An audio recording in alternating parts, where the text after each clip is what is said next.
I got a program into 20 high school districts to teach students how to handle money. And then when I went back a year later to review the program, I found out not one teacher taught it.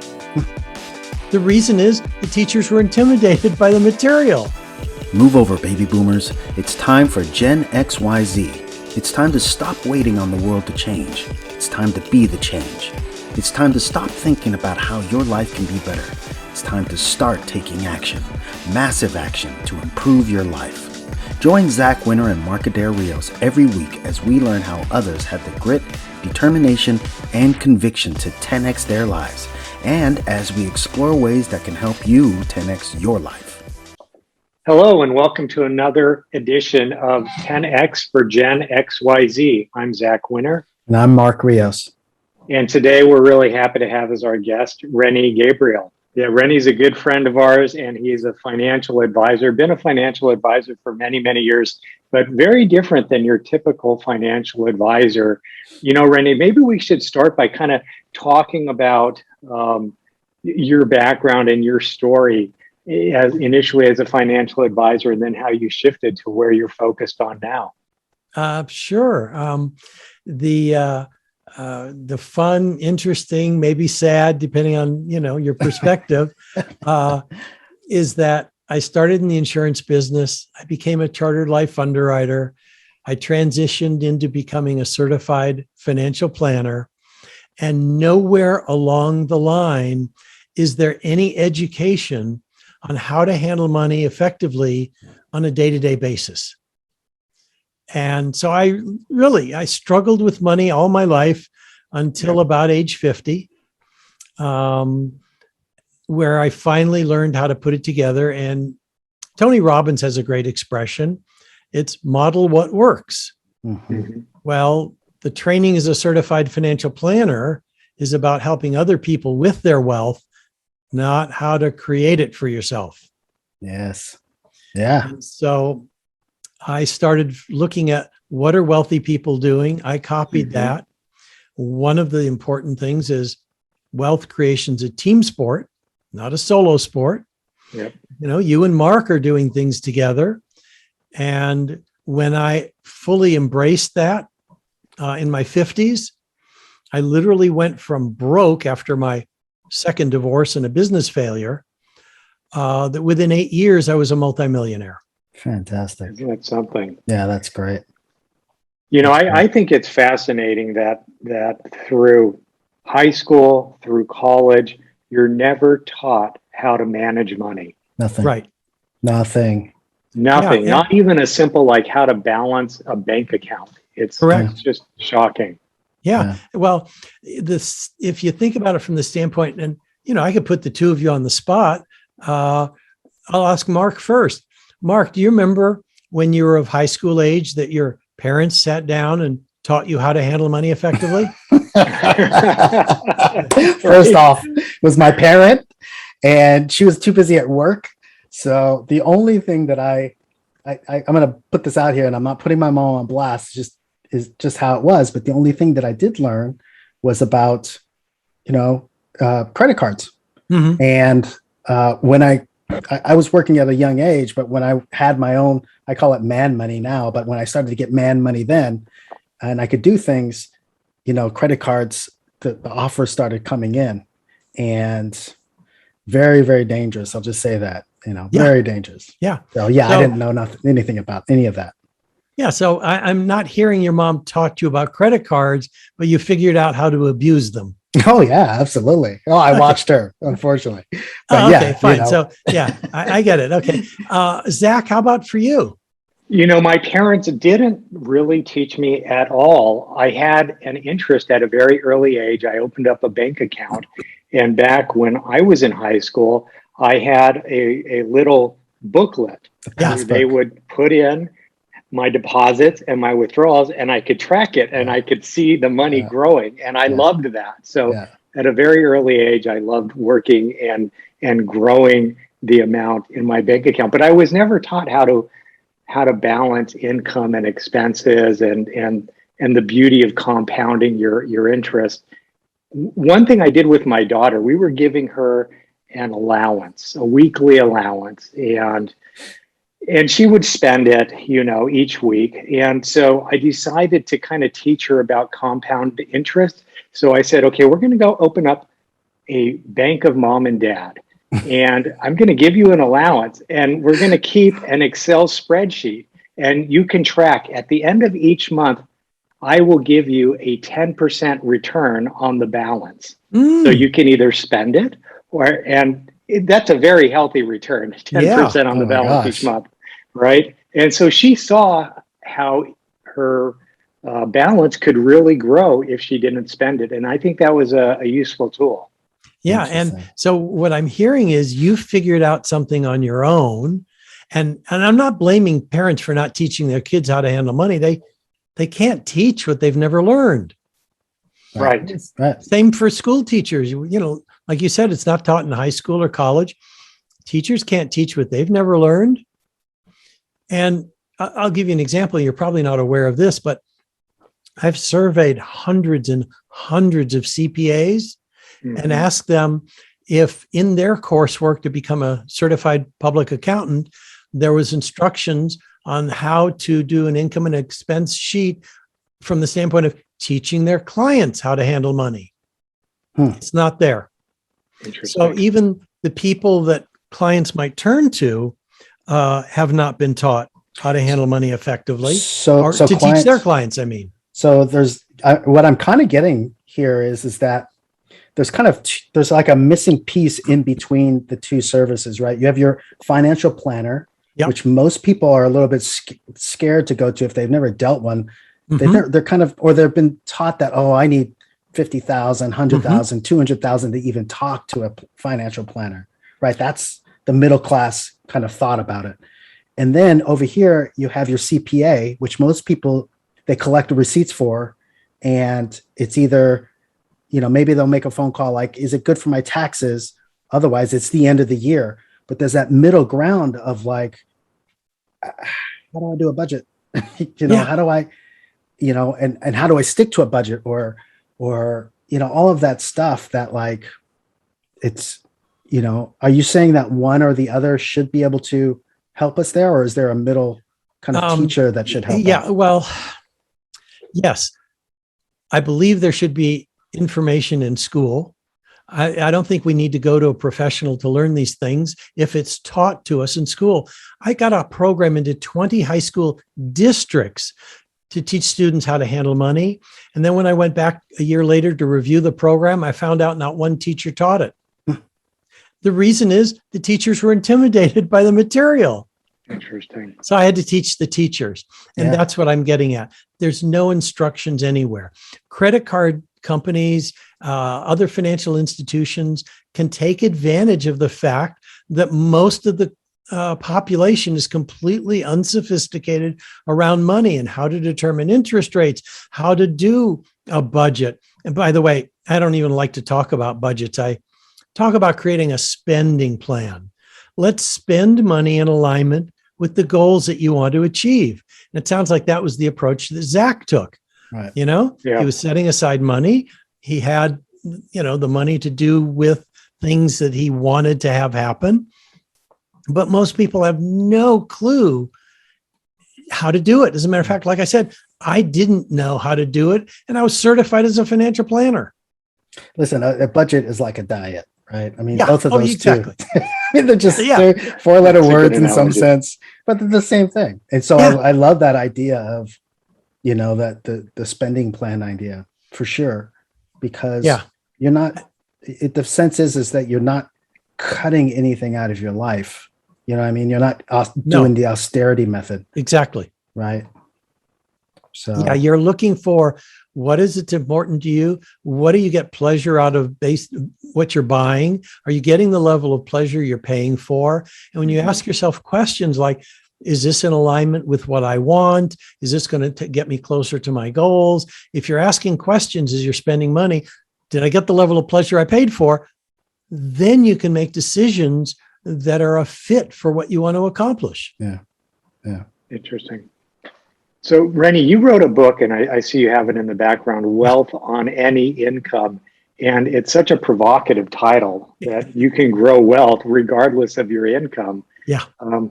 But I do believe in it. And there's this whole FIRE movement, financial independence, retire early. And a lot of the millennials who are into that aren't making huge amounts of money, but they're figuring out how to grow their wealth based off of their current level of income. Yes. And, I've invested with you and Mark, so I know you guys do a good job with that. Well, thank you. And, if I get down to the reality of my story, there was a time in my life I was so broke, I had to collect soda bottles and cans to get the refund money to buy food for my family. But when I started to understand what was required and started taking those actions at age 50, one of the foundational tools is pay yourself first. Now, I'm not going to ask you, Zach, but let me put Mark on the spot. And Mark, have you heard of the expression "pay yourself first"? Oh yeah, absolutely. Yeah. Actually, so my father wasn't in the house, but probably from 19 on, I started having more of a relationship with him, and he actually taught me and got me involved in business in terms of like it was a lot of MLM stuff. So we had an Amway thing together, and we had a few other MLM things that were going on. And one of the books that he actually gave me was The Richest Man in Babylon, which really kind of dives very deep into that. And sometimes I don't practice it as much as possible, but I do. I do know about it, and I have practiced it during long periods of my life, off and on. So great. Well, let me give you an attitude that wealthy people have, and it ties into the question I just asked. So I ask this question when I'm on a podcast interview. I ask it all the time. I'll say to someone, have you heard of the expression "pay yourself first"? And they go, oh yeah, I've heard of it. And then my next question is, can you explain it to me? And 9 out of 10 times, they can't explain it. No kidding. They'll say something like, oh yeah, I make sure I buy my groceries first. Right, or I pay my rent first. Right. Or I treat myself to something nice. Right. Which has nothing to do with treating yourself like you matter and paying yourself first. Yeah. And so what I'm getting at is the way a wealthy person thinks is they don't make a statement when they hear familiar information like, oh yeah, I've heard of pay yourself first. That's not new to me. No, a wealthy attitude person asks questions like, where would I put the money? Or, well, when will I begin if I stopped? Or, how should I do this in my situation? Or who could support me with this? And those questions result in the actions that produce positive results. Yeah. Now, a question on that though, like, I know that in practice, when you're really running on in the red, like all the time, for whatever reason, there's no judgment here, but for whatever reason, is the pay yourself first, does that, you have to really strictly be with that? Or I'm just thinking here about, there's two things going on. And the reason the title of the book is Wealth on Any Income is that the multi-million-dollar net worth that I've built was built on a $5,000 a month income and my paying myself first 10%.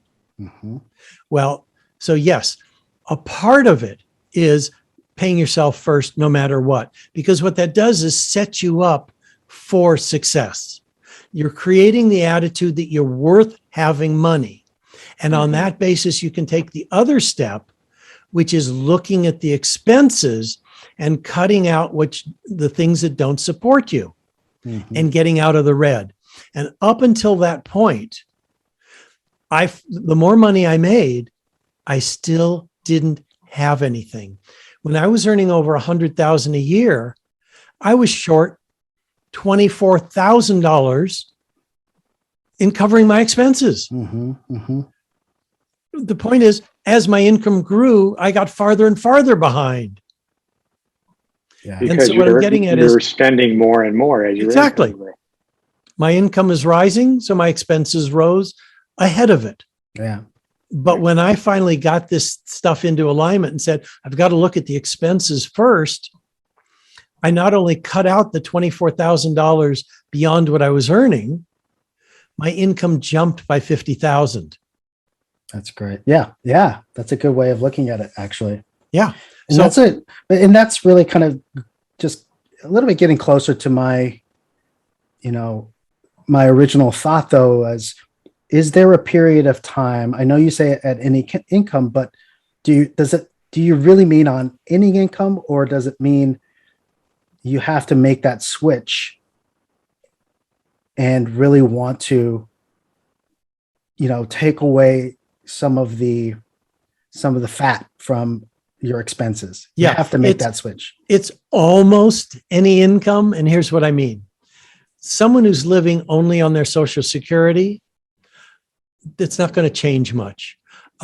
Someone who is only getting government assistance to live or disability income, it's not really going to work that well there.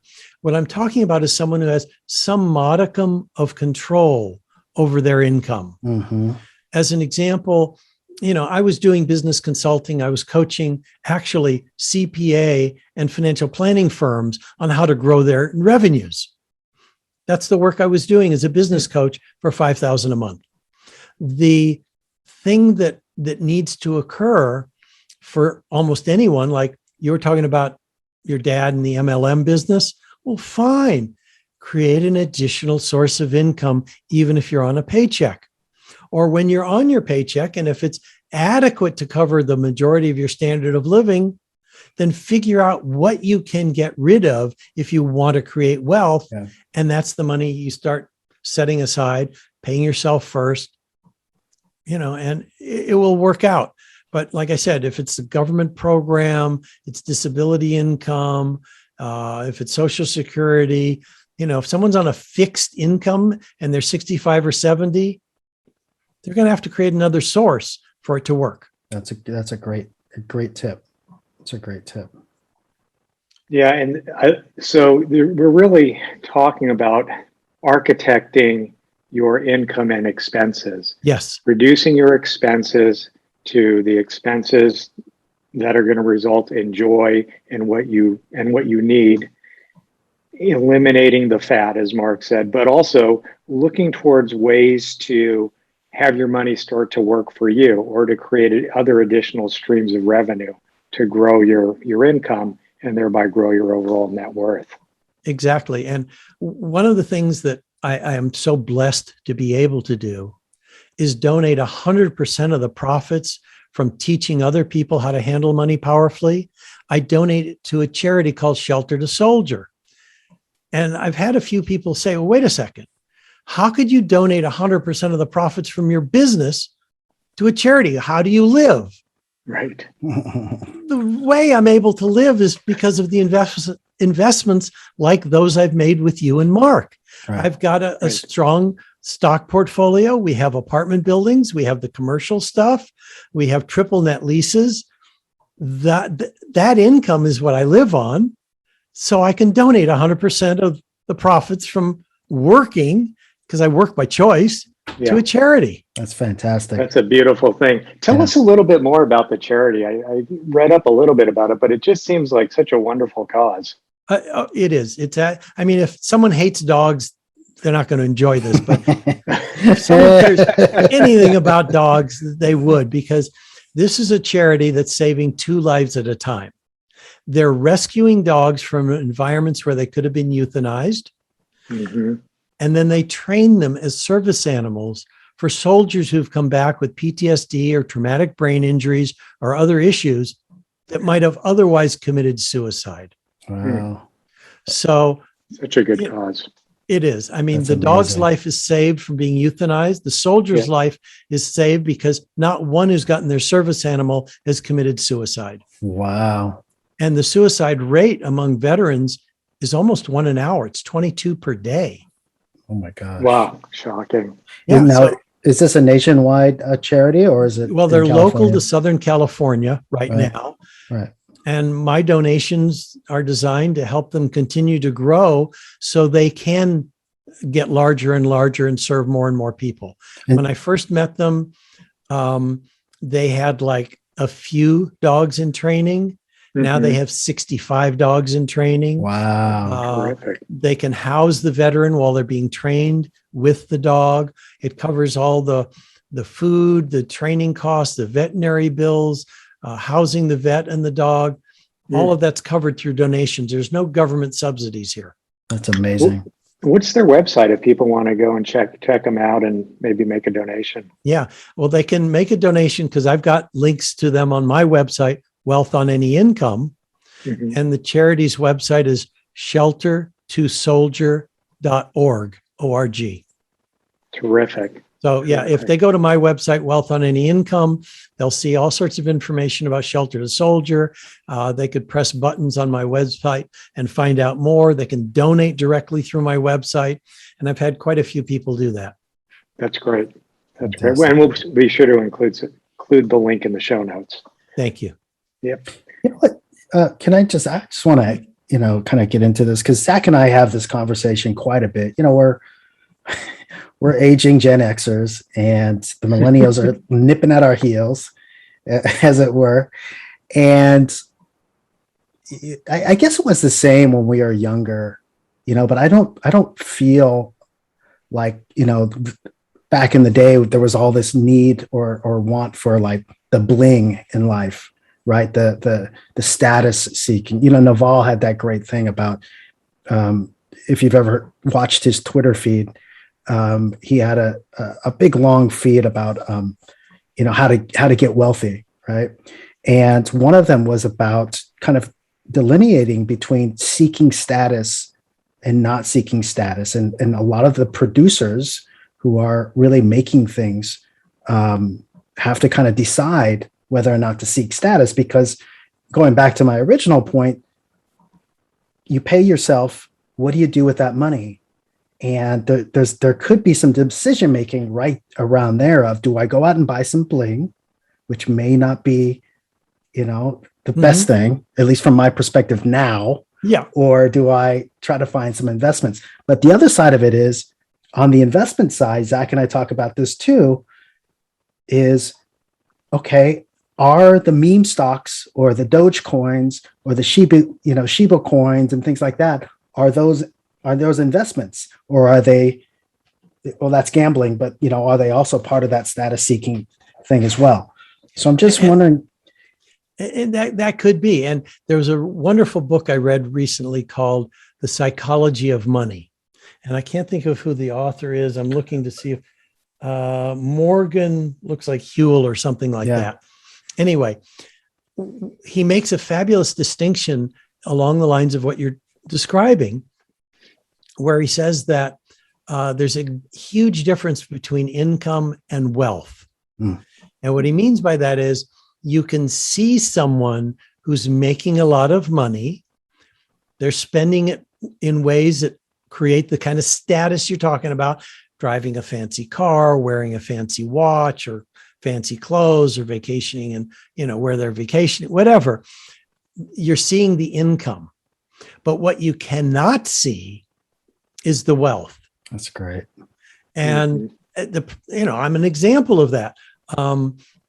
Zach, when you and I got together, I don't know if you saw my motorcycle or if I was driving a car. I don't remember. I think you came in the motorcycle. Okay, fine.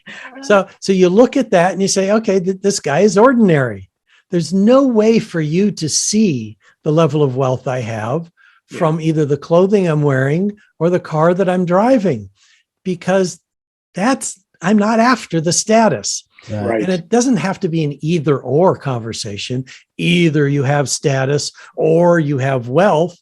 You can have both, but it does take conscious decision making. That's what you're talking about, Mark. Yes. And when you're talking about paying yourself first, there's no decision about buying bling with that money. If you're paying yourself first, that's money you keep forever. That's the money that makes the investments. That's the money that produces the passive income, so someone doesn't have to work anymore. That's not the bling money. That's That the is money not to invest. ever the bling money. but that's something that really, really needs to be heard, right? Because there are people who do pay themselves, but they're like, now I can go and do that vacation, and they deplete that pool. Oh, yeah. Well, and then they start over again. what I do is when I'm talking to people, I got a simple rule of thumb. It's so simple. Forget Dave Ramsey and Susie Orman and Laura Langemeyer and all the rest. If anyone just lives on 80% of their income, it all works out. 10% they keep for the rest of their life. That's what they invest to produce the passive income. Mhm. And the other 10% they will spend later. They can spend it on bling or big screen TV or the vacations or back to school clothes or whatever they hadn't planned on when the car breaks down or the water heater bursts. I have found over the years and years I've been doing this, most people overspend by 10% of their income because they didn't plan for that. Right. So if they just live on 80%, set aside 10, plan to spend the other 10, but you got to set it aside. They can use it for bling and everything works out. Interesting. And as you start to build multiple streams of revenue, multiple streams of cash flow from you're invested in a syndication, or you own an apartment building, or you have a small side business, maybe an MLM business, does the same 80-20 rule apply? It works well. I am not taking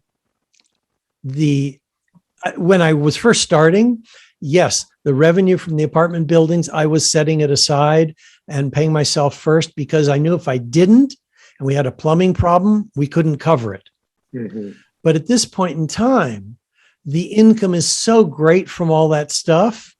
I don't need to be paying myself first anymore because it's already more money than I need to live on. Yeah. That's fantastic. But was part of your question, Zach, because I had this pop up as well, was part of your question, there's a lot of side hustles now going on too, and it takes investment to get those going as well. So sometimes you have to feed that beast as you're going along. Does that come from the 80% portion, or what would you counsel on that? Or is that the 10%, you just wait till the 10% is kind of filled up so that it helps feed that beast? Usually when someone is trying to finance a side hustle, it is coming from the 80%, number one. And number two, as I said earlier in the show, wealth creation is a team sport, not a solo sport. The apartment building purchases started when I didn't have enough money on my own, and my wife contributed. I had 25% of a down payment needed for a triplex. My wife came up with 25%, and the realtor who brought it to us said, "This is such a good deal. I'll contribute 50% of the down payment." So great. That's terrific. And we, for the next 10 years, we bought apartment buildings together, and literally from that 3-unit purchase, we owned and managed 50 units, Fantastic. 50 units within 5 years of our getting started. Great. No kidding. Wow. That's It's a really tremendous ramp up. And I say this all the time because, we're in real estate. We're kind of out there as, we're ahead of some of our peers in the space, at least, there's a big focus on, especially syndication now and trying to buy big buildings, and the fix and flip stuff is still there, but it's now people are on this multifamily thing a lot.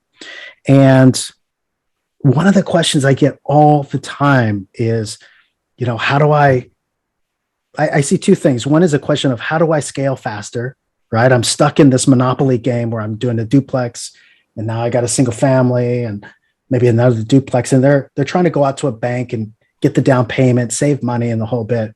And then the other one is the control freak kind of, where it's like, I want to do it all by myself. I have to do it because I don't want to give any of that away. Yeah. To both of those, especially the second one where they may be open to trying to hear what I have to say, I always, say that if you want to grow exponentially, you have to partner up. You have to find ways to bring value to a partnership and partner up. And because you can't, at least in real estate, and probably in business as well. You can't do it by yourself. There's just too much to do and too much to know. You just, and it's too expensive to get really. Say, you can do it by yourself, but it will not be exponential. Right. And I use some examples of businesses that everybody's heard of to prove that point. And there's two different personalities involved in a lot of probably every successful business. If you look at Elon Musk and SpaceX or PayPal or Tesla or whatever, Elon would be considered a visionary. But what he's partnered up with are execution masters. Mm-hmm. He does not know about building a car, but he's got people who do know how. He doesn't know how to build rocket ships, but he has a vision of creating a colony on Mars. And he's got the people who are smart enough to figure out what needs to be done. Right. If you look at Apple Computer, you had Steve Jobs, who was a visionary, and Steve Wozniak, who was an execution master. I was an angel investor for a while, and that's when I started reading about successful businesses, and none of them were created by one person. Now everybody's heard of Berkshire Hathaway and Warren Buffett. And every time I say, well, do you know who Charlie Munger is? Almost no one does. But he's half of Berkshire Hathaway. 100%. He's the execution master for Warren's vision. Absolutely. So what I'm getting at is when you're talking to someone who says, I want to do it by myself, you can say, not a problem. Just recognize you will be limited. You won't go as far. You won't go as fast. It won't be exponential. And as long as you're okay with that, do it by yourself. Yeah. Right. I see that. Listen, I see that a lot. I have an independent kind of mortgage brokerage, and especially with the smaller guys who are kind of coming out of the single family realm, or they have a small portfolio of multifamily. I get that quite a bit where they come to me and they say, my bank just told me that I hit my limit of 10 loans at the bank and they're not going to do any more with me. I've been there. I'm like, how long you been, working on that? Oh, 15 years. I'm like, why aren't you, why don't talk to me? Why aren't you growing? Well, I don't want to share, I don't want to share. It's just me and my wife, and, we're doing good. And it's interesting. It's very interesting, so much of this is mindset, right? Oh, absolutely. It really Totally. it revolves around mindset, and so much of building your wealth, the foundation is what's your mindset about money? How do you think about money? Right. As a matter of fact, I just wrote a book. I'm going to go grab it. I just recently wrote a book called Attitudes of the Wealthy. Great. So, Zach, you're talking about mindset. And what I did is I wrote about 30 attitudes wealthy people operate by that ordinary people don't. And it was things like ask questions instead of making statements when you hear familiar information. Or are you looking at the big picture first of an investment, or you're looking at the details first? Because you can get all hung up on the details and not even realize from the big picture, it's not even worth buying. I mean, interesting. And small amounts of money make a big difference. Yeah. And when you're talking about growing exponentially, I borrowed money to buy more buildings with my wife and this realtor. Yeah. And so I used debt to create wealth. Mm-hmm. A lot of people use debt to buy a big screen TV, which is absurd. Yes. Right. Yeah. Instead, use it to build wealth. Yes. Yeah. And we call it the power of positive leverage. I mean, you're really low debt on a higher yield. It just makes sense. Exactly. And so these are the kinds of things I talk about. So Zach, when you say it's mindset, 100% mindset, because if you don't have your head in the right space, if you want to keep it all to yourself, if you've got to control every aspect, if you're not willing to share, you're not going to grow. Yeah. You're not going to grow the way the people you admire are growing. Right. And I think some people have kind of an unconscious negative connotation towards being wealthy. Oh, that's what my TEDx talk was all about. Right. Talk to us for a minute about your TEDx talk, because I thought it was wonderful. Thank you. Yeah. I mean, literally, we have been programmed to believe that it's better to be poor than it is to be wealthy. And, I'll give you what I think is the most fun example. I mean, you got books, you got TV shows, you got movies, and you've got fairy tales. And my favorite fairy tale that proves this point is Jack and the Beanstalk, where Jack is poor and he trades a cow for some magic beans. His mom's upset. She throws him out the window, and a beanstalk grows all the way up into the heavens. And Jack climbs the beanstalk and he finds the giant who's wealthy. The giant has a goose that lays golden eggs. He's got a singing harp and all. So Jack steals some eggs and comes back down. Then he decides he's going to steal the goose, and he does. Anyway, when he grabs the singing harp, the giant chases him, and Jack cuts down the beanstalk and kills the giant. Now, the moral of the story that we're told is that Jack took advantage of the opportunities that were presented to him. Okay? The true moral that people are unconsciously programmed into believing is it's okay to kill the rich if you're poor. Right. Or with Robin Hood, it's okay to steal from the rich. Exactly. Steal from the rich and give to the poor instead of having them, take care of themselves. He'll steal the money from the rich and give it. I mean, you've got Butch Cassidy and the Sundance Kids as heroes robbing the trains. You've got the movie Titanic, where who does Rose fall in love with? Not the rich person she's engaged to, but Jack, the poor man who's down in the bowels of the ship, partying and happy, while the wealthy person's miserable and disgusting. That's Over awesome. and over again, we're programmed to believe it's better to be poor. Mm-hmm. Interesting. And so I put on my website a cure for that, which is a 9-step roadmap to what I call complete financial choice. That's great. People can get it for free. Just log on to the website. Just go to wealthonanyincome.com/TEDx, and they'll see the TED Talk, and they can get that roadmap. That's great. It's a great TED Talk, by the way. That's fantastic. Thank you. So in your teaching now, you're teaching all of this at a local community college as well, correct? No, I'm teaching it at UCLA. Oh, right. Oh, so I'm sorry. Number My one bad. university No, we in were the talking country. earlier. Apologies. Apologies. We mentioned, sorry about that. Yes. At That's okay. UCLA. Hey, listen, I wasn't a good enough student to get in there, so I can't help but brag that I can teach there. I love it. That's fantastic. And so how many classes do you teach? I mean, is it a full kind of regular No, undergrad? no. I only do them on Saturdays. It's Mhm. through their extension school. Mhm. I teach one based on my book, Wealth on Any Income. I teach another one called How to Buy and Manage Apartment Buildings for Profit, Mhm. which, by the way, I just completed a course on that people can buy. They can take themselves through the videos of my teaching a class on it That's great. Oh, and that's have terrific. all the same handouts. That's cool. That's cool. Is Do you that teach? on wealthonanyincome.com also, Yep. Rennie? Yeah, supposedly my VA put it up there.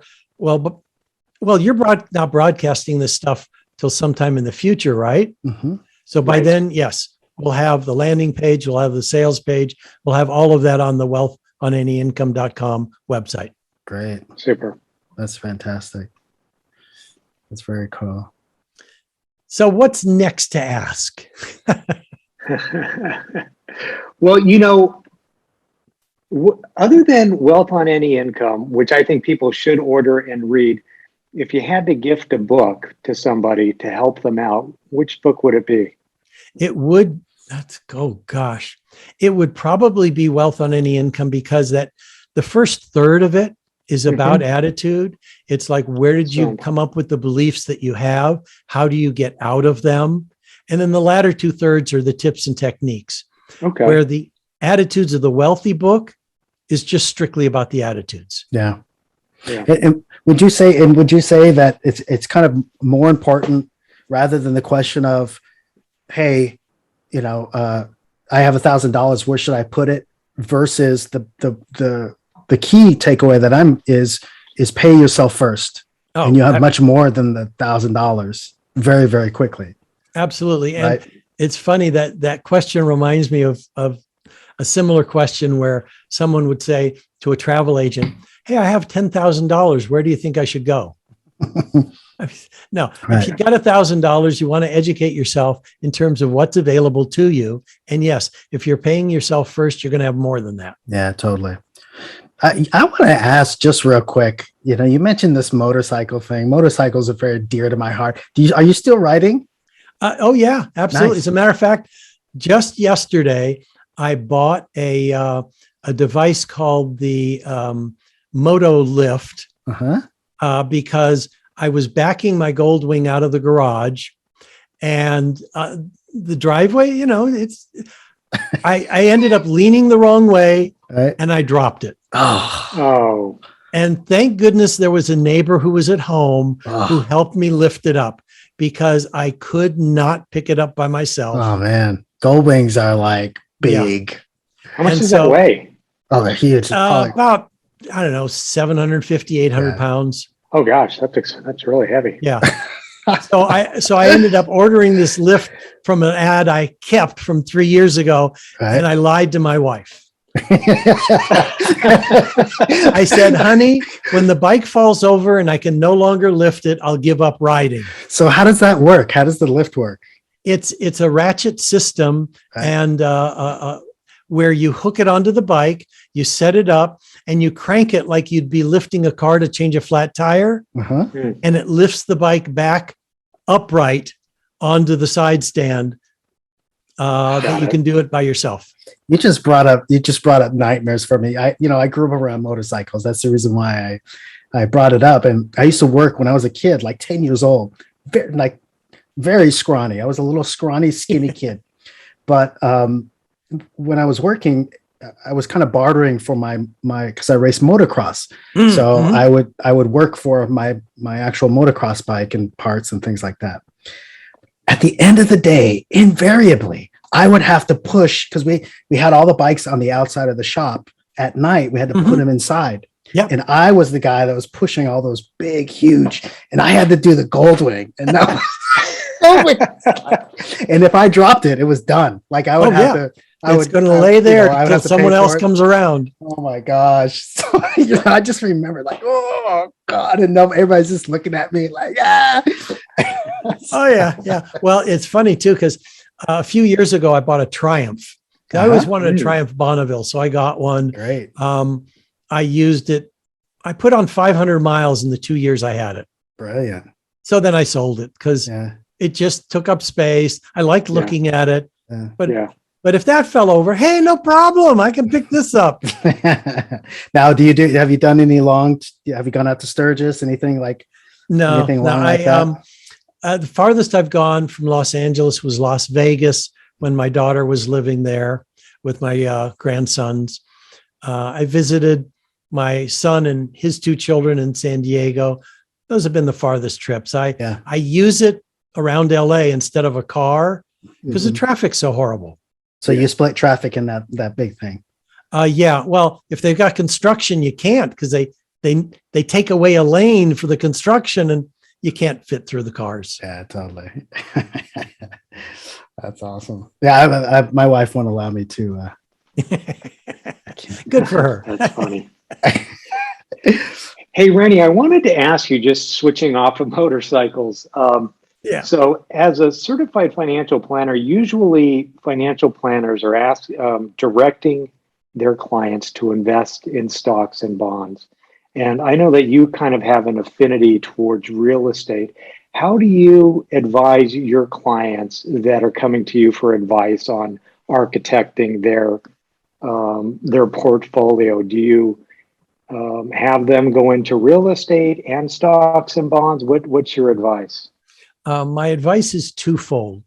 Well, let's see. It starts with a conversation about what wealthy people own. And the comment is wealthy people are not limited to stocks, bonds, and mutual funds. And wealthy people like to take control of their investments. They don't hand the money over to someone else and hope it turns out okay, because hope is not a good investment strategy. Right. And so, yes, I talk about real estate. And when I talk about real estate, there are dozens, literally dozens of different ways of investing in real estate. My investing with you folks, I hope you don't mind the the term folks, Yeah. Is a way of doing commercial properties because I don't want to do that on my own. Right. But there's board and care facilities, there's self-storage, there's triple net leases, there's raw land, there is fix and flip, there's single family houses, there's apartment buildings, there's condominiums, townhomes. I mean, literally, I started a list the other day and I came up with about 28 different areas in real estate alone where someone could invest.